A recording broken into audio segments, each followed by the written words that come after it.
Good morning, children. I'm Almaz Beg before you, and in today's class, I'm going to teach 10th class textbook The Spring Blossom. आज की इस class में कक्षा 10 की जो किताब है टेक्स्ट बुक जिसका नाम है द स्प्रिंग ब्लॉसम, उसका हम लेसन 3 स्टडी करेंगे। लेसन 3 जिसका नाम है salutation to the nation. Salutation to the nation एक पैट्रियोटिक स्टोरी है, देशभक्ति की कहानी है जिसका कि हम आज अध्ययन करने जा रहे हैं। Let's have on your screen, आपके स्क्रीन पर देखिए salutation to the nation. Nation का मतलब होता है राष्ट्र, देश, और सैल्यूटेशन का मतलब होता है सलामी, राष्ट्र को, अपने देश को सलामी। यहाँ इस लेसन में हमने अपने देश में जिन लोगों ने आजादी के लिए अपने प्राण बलिदान कर दिए उनके बारे में पढ़ने जाएंगे। आगे देखते हैं। You can have a look of the picture. आप देखिए यहाँ पर एक चित्र आपको दिखाया गया है जिसमें सैल्यूट करते हुए बताया गया है, मातृभूमि को, अपने देश को एक सैनिक जो है वो सलाम कर रहा है। This is called salutation. इसे हम क्या कहते हैं? सैल्यूटेशन, सैल्यूट करना, सलामी करना।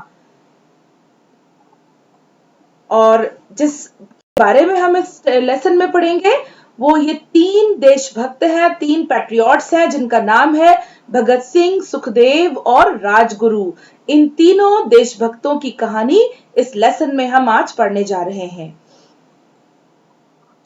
आई am going to read this for you. पहले मैं आपको इसे रीड करके बताऊंगी because reading is also very important for us. जब हम अनसीन पैसेजेस को सॉल्व करते हैं तो हमें हमारी जो रीडिंग है वो इतनी परफेक्ट होना चाहिए कि हम उसे समय सीमा के अंदर पढ़कर पूरा कर लें, उसका अर्थ समझ लें और उस पर बेस्ड क्वेश्चंस के आंसर दे दें। So first I am going to read this paragraph for you and then I am going to explain it to you. पहले पढ़ूंगी और फिर आपको इनका अर्थ बताऊंगी। Bhagat Singh was busy reading the biography of Lenin. In fact, he had just read a few pages when the door of the dungeon opened and let in a jail officer. Sardarji, please be ready. We have been ordered to carry out the execution, said the officer. Bhagat Singh was busy reading. Bhagat Singh जो थे वो एक पुस्तक पढ़ रहे थे। Busy reading यानी busy मतलब व्यस्त होना। तो यहाँ पर आपको जेल का सीन बताया गया है। भगत सिंह को अंग्रेज सरकार ने जेल में बंद किया हुआ है और बताया जा रहा है कि वे जेल में रीड कर रहे हैं। रीडिंग यानी पुस्तक। और लेनिन की एक बायोग्राफी यानी उनके ऊपर लिखी गई जीवनी, लेनिन की जीवनी जेल के कमरे में बैठकर भगत सिंह पढ़ रहे हैं। यहां से आपके लेसन का सीन प्रारंभ होता है। In fact he had just red a few pages, और अभी उन्होंने फ्यू पेजेस का मतलब है अ फ्यू पेजेस यानी कुछ ही पेज, कुछ ही पन्ने उस पुस्तक के बायोग्राफी के पढ़े थे। When the door of the dungeon open, जब कैद खाने का दरवाजा खुलता है। ओपन यानी खुला। And let a jail officer, let in a jail officer, और उसके अंदर एक जेल का अधिकारी आता है और क्या कहता है? देखिए इन्वर्टेड कॉमा में लिखा है, ये उसके डायलॉग्स हैं जेल ऑफिसर के। कहता है, Sardar ji please be ready, आप तैयार हो जाइए। We have been ordered to carry out the execution, हमको फांसी के तख्ते पर चढ़ाने का ऑर्डर मिल चुका है। सेड द ऑफिसर, ऑफिसर ने कहा। Bhagat Singh was reading the book. अब यहाँ पे बताया गया है भगत सिंह का रिएक्शन। जो ऑफिसर है उसने तो अपना रिएक्शन दे दिया, उसने अपना आदेश दे दिया। अब Bhagat Singh was reading the book, he told the officer without raising his eyes from the book, wait, one revolutionary is meeting another revolutionary. The officer was stunned by the tone of Bhagat Singh's voice, and stood still. Bhagat Singh resumed reading the book. All of a sudden, he hurled the book in the air, stood forth and said, let's go. देखिए जहां पर inverted commas हैं, ये देखिए आप, मैं आपको cursor से दिखा रही हूं। इन्वर्टेड कॉमास जहां पर है वहां पर भगत सिंह के डायलॉग्स को कोट किया गया है। जैसा उन्होंने कहा था बिल्कुल वैसा ही यहां पर लिया गया है। Bhagat Singh was reading the book, Bhagat Singh पुस्तक पढ़ रहे थे। He told the officer without raising his eyes from the book, book पे से आंखों को उठाए बिना उन्होंने अधिकारी से कहा, क्या कहा? वेट, ठहरो, रुको, one revolutionary is meeting another revolutionary. क्योंकि लेनिन, जिनकी की वो बायोग्राफी पढ़ रहे थे, वो भी एक क्रांतिकारी थे और भगत सिंह स्वयं भी एक क्रांतिकारी थे। तो उन्होंने ऑफिसर से जवाब दिया कि ठहरो, एक रिवॉल्यूशनरी, रिवॉल्यूशनरी का अर्थ है क्रांतिकारी, मीटिंग यानी मिलना, एक क्रांतिकारी अनदर रिवॉल्यूशनरी यानी दूसरे क्रांतिकारी से मिल रहा है, यानी पुस्तक पढ़ने के माध्यम से। The officer was stunned by the tone of Bhagat Singh. Bhagat Singh ने जिस टोन में, जिस लहजे में जवाब दिया ऑफिसर को, उस जवाब को सुनकर ऑफिसर जो था वो स्टन हो गया। स्टन हो गया मतलब हैरत में पड़ गया, आश्चर्य में पड़ गया। टोन यानी बोलने का अंदाज, बोलने का तरीका। एंड स्टूड स्टिल, और स्टूड स्टिल यानी थमा रह गया।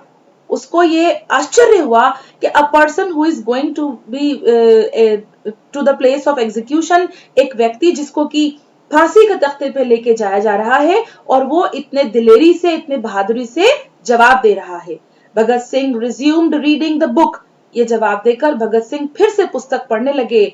All of a sudden he hurled the book in the air, अचानक से उन्होंने पुस्तक को हवा में उड़ाया। हर्ल्ड यानी बुक को हवा में फेंक देना। स्टूड फोर्थ, और खड़े हो गए।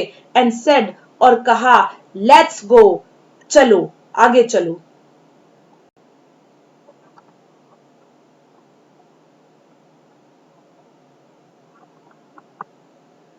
Rajguru and Sukhdev also came out of their cells. अब यहाँ पर मैंने आपको बिगनिंग में ही एक तस्वीर दिखाई थी जिसमें मैंने आपको बताया था कि यहाँ पर तीन दोस्त हैं, भगत सिंह, सुखदेव और राजगुरु, जो तीनों ही रिवॉल्यूशनरीज हैं, तीनों ही क्रांतिकारी हैं। भारत को आजाद कराने के लिए तीनों ही एक्टिव पार्टिसिपेशन कर रहे हैं। भगत सिंह अपने सेल से बाहर निकलते हैं, साथ में राजगुरु एंड सुखदेव दोनों भी उन्हीं के पास वाले सेल में है। सेल का मतलब है कैद खाना, वो कमरा जिसमें एक एक कैदी को रखा जाता है। अब मैं आपको पढ़ के बताती हूँ और फिर आपको उसका मीनिंग भी बताऊंगी। Rajguru and Sukhdev also came out of their cells. They had refused to get their faces covered, wear the cap, and get handcuffed.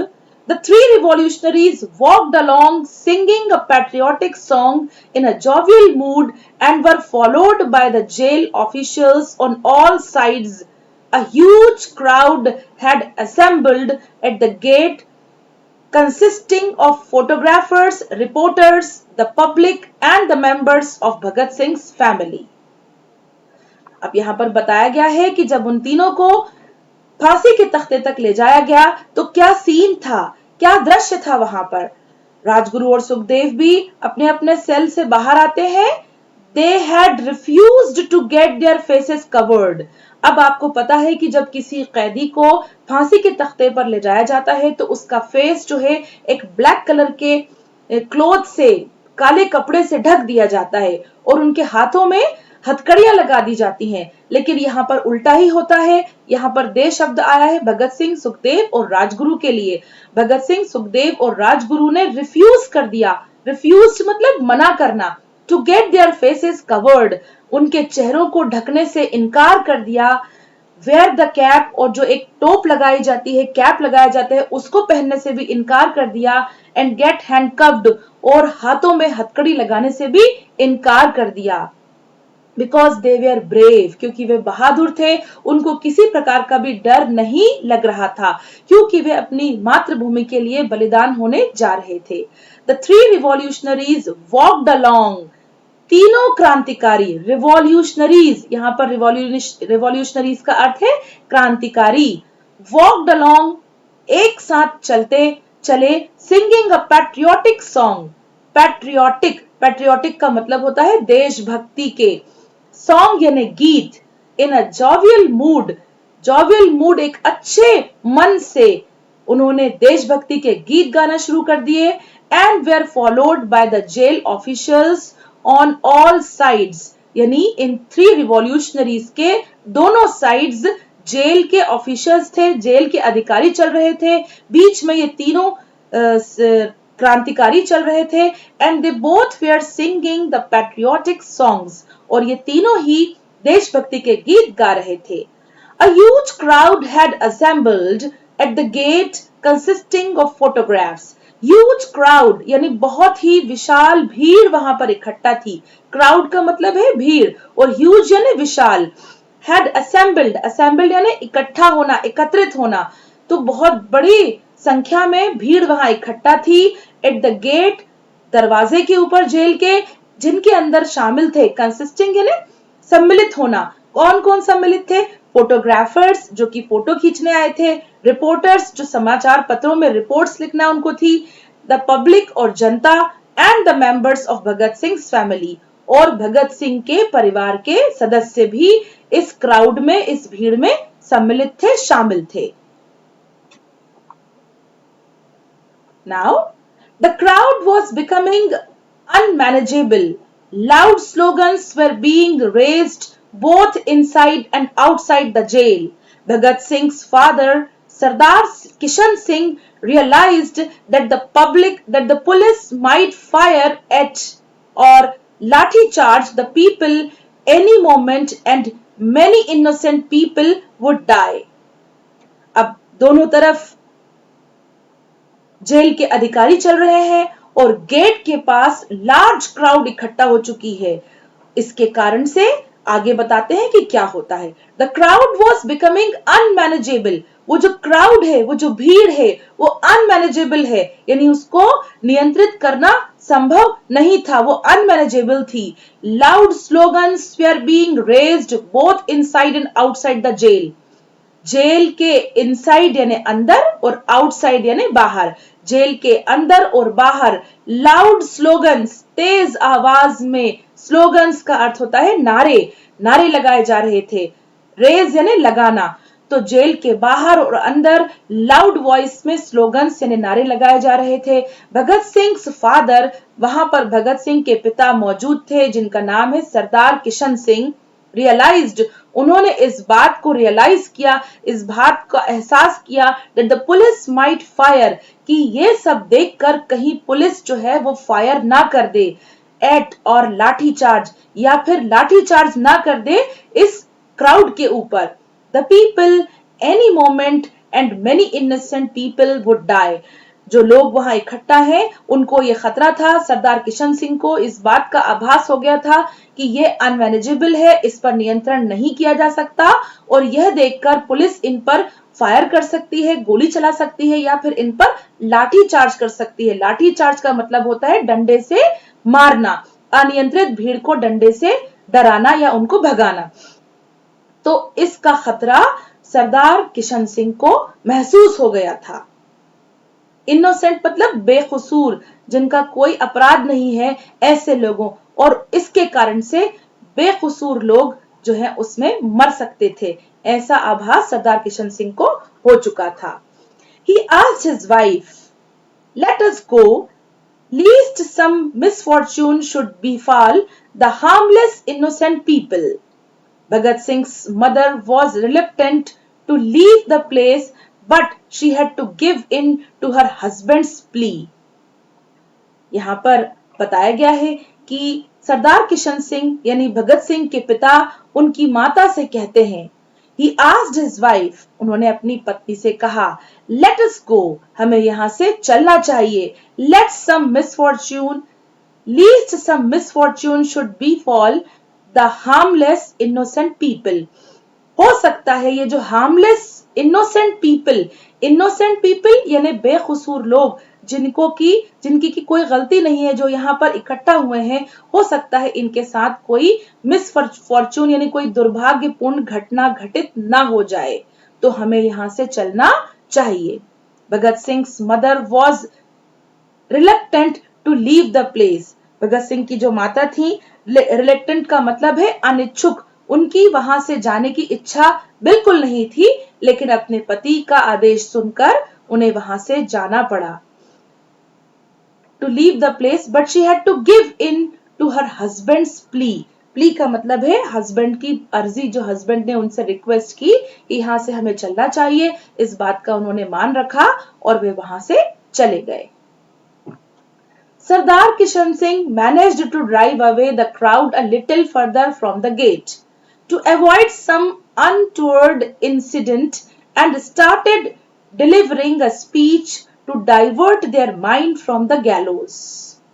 सरदार किशन सिंह ने किसी प्रकार से मैनेज किया, मैनेज करना यानी संभालना, जो हालात वहां जेल के गेट के अंदर और बाहर बन गए थे, उन हालात को, उन परिस्थितियों को संभालने के लिए उन्होंने क्या किया? To drive away the crowd, भीड़ को वहां से हटाने के लिए, a little further from the gate, gate पर से, to avoid some untold incident. Untold का मतलब होता है कोई अनहोनी घटना जो कि वहां उनके भीड़ के इकट्ठा होने से घट सकती थी, उस घटना को हटाने के लिए he started delivering a speech, उन्होंने एक स्पीच यानी भाषण, डिलीवर करने यानी देना, भाषण देना प्रारंभ कर दिया, to divert their mind from the gallows. Public का, क्राउड का माइंड जो है वो गैलोज यानी फांसी के तख्ते से हटाने के लिए सरदार किशन सिंह ने वहां पर स्पीच देना प्रारंभ कर दिया।